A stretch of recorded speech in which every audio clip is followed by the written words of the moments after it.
Looks like it's a story that is going to evolve fairly quickly. Where does this potential change leave the investigation?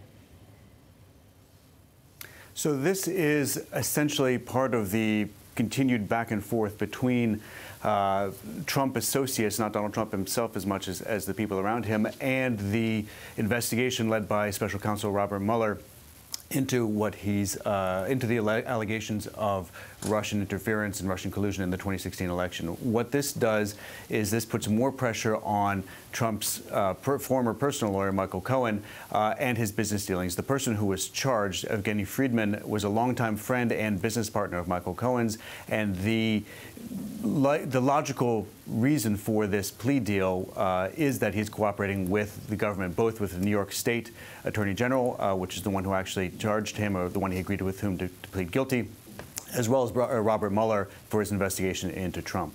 And the reason that it appears to be that Friedman would be cooperating with the government is that he was charged with multiple counts of tax evasion for about $5 million, and what he actually agreed to plead guilty to was one count for $50,000.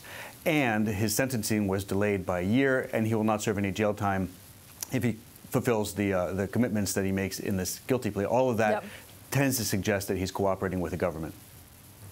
I mean, Alan, the pattern that seems to be emerging is Robert Mueller staying silent, Rudy Giuliani on the attack. Are we going to have any progress on the investigation? Are we going to hear anything publicly on the investigation? Or is it going to be after the midterm elections? Because the worst thing the investigation could do would be to kind of politically influence the elections.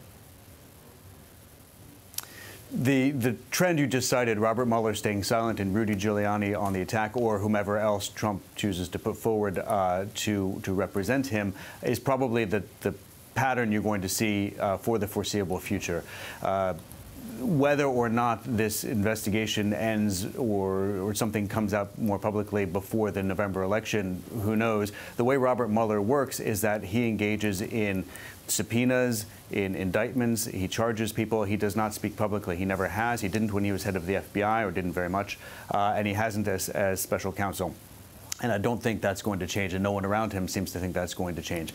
Trump's policy, particularly with Giuliani, has been to attack, to be on TV all the time, to speak to the media as much as he can, to continue tweeting, to attack the FBI and the Justice Department, and that is likely to continue all the way through the elections as well.